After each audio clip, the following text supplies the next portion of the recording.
Hi everybody, my name is Demola Adetona. I started my career with a magazine.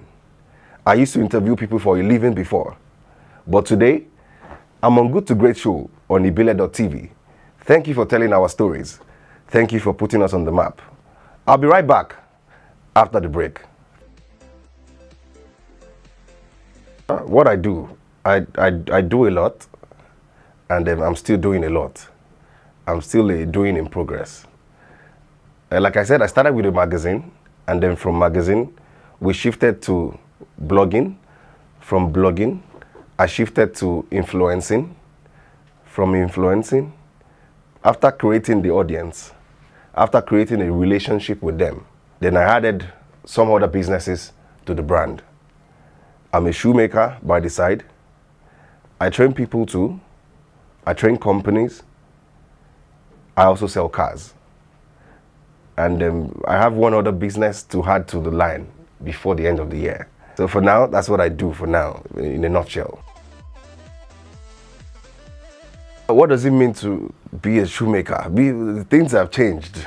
Before the narratives changed, a few years back, if you had said you're a shoemaker, they would look at you like a low-class cobbler that shines shoes for 20 naira per shoe.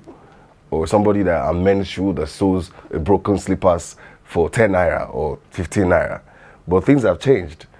We make bespoke shoes now. The shoes are upscale, and then people outside Nigeria, they love the brand. They love the designs. They love the quality of the shoes. And then, so we also export too.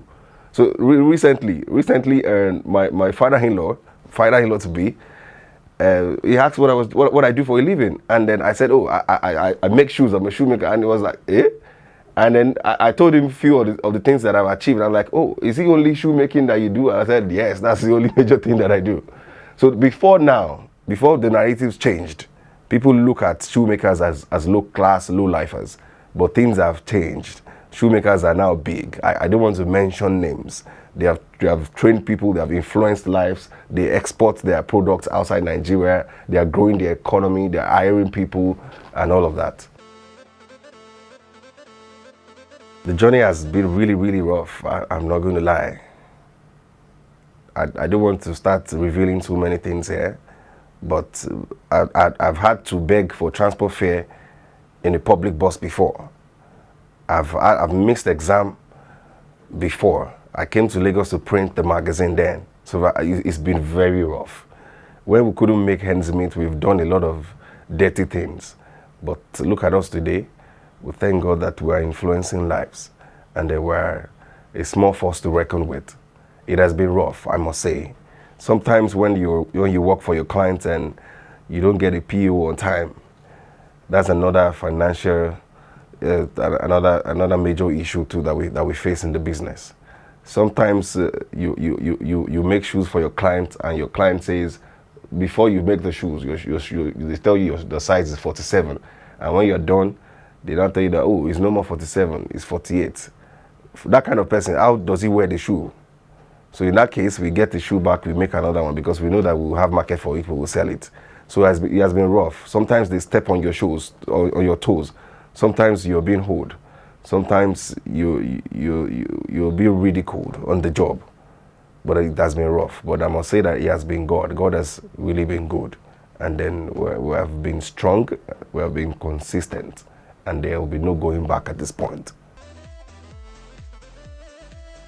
A little bit of my childhood. Childhood was, primary school was getting sweeter at the point, but later we had difficulties paying the school fees.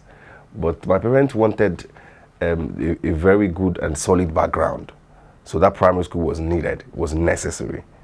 It was difficult for them it was on the high side for them to pay, but they managed to make it happen. I couldn't go to a private secondary school, so I switched to public school. But primary school foundation was good. It was necessary. So growing up was really, really rough. Sometimes there's no money. Sometimes we have to sell bottles of drinks. Sometimes we have to sell slippers. You know those people that say, only go there. Ara jaku bata roba. Ara paper, ara go.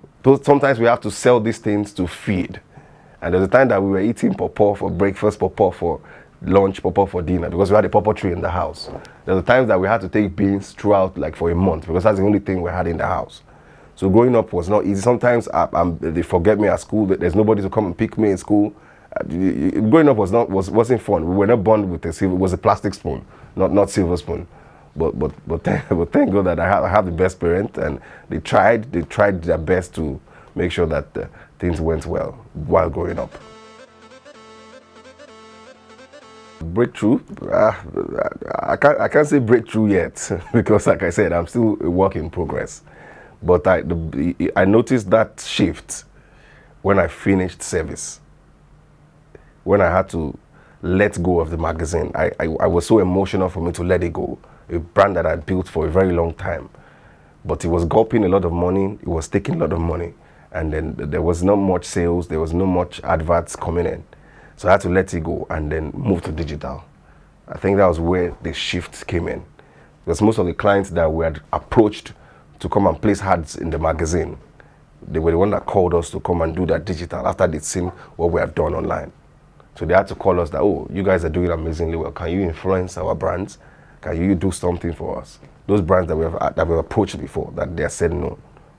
So I think that's where the shift, when I dropped the magazine, when I let go of the magazine and then faced social media squarely. I'm a very, very honest person. I say it as it is. I'm very, very honest. And then I surround myself with honest people. I don't quit. I never say no. There's nothing that can't be done. That's what I believe. Can't be done. You just have to get it done. So I'd never say no. That's my thing. I will never say no. No matter how cumbersome it is, no matter how hard it might be. Sometimes they bring brief and it's usually almost impossible. We still find a way to make it happen. I love deadlines. I love 9-minute work.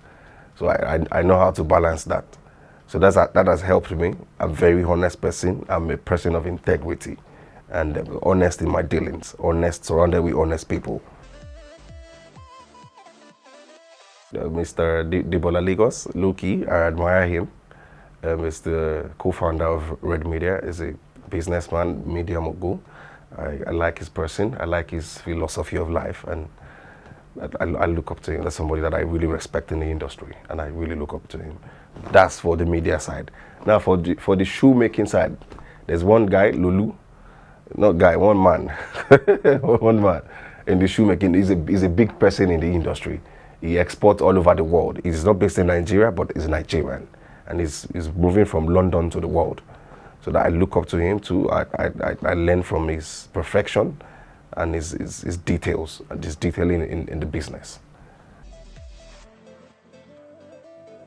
I'm not really a book person. I just started reading. I have about 20 new books that I've not touched, so I'm not a book person.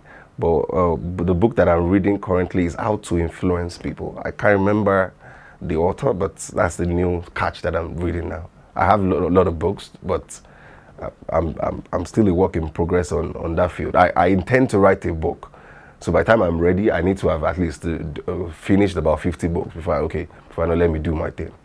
So for now, for books is very, very, I have a shelf for new books. I buy books almost every month. When I travel out of the country, I buy books. When I travel out of Lagos, I buy books. But I don't have time to read them.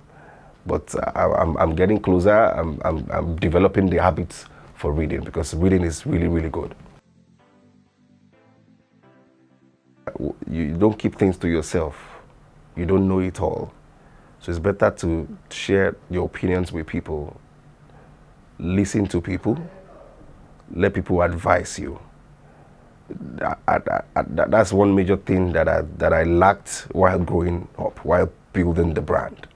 We're going to be 10 years today, but we're not where we're supposed to be, because I don't get advice from people. So don't be like me. Make sure you have mentors around you. Make sure you have people that know better than you, the people that see ahead of you. So whenever you have any problems or challenges, those are the people that can bring you back to line.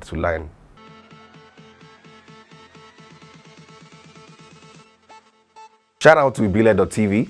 Thank you very much, guys, for having me on your Good to Great show. I look forward to sharing my story with Nigerians.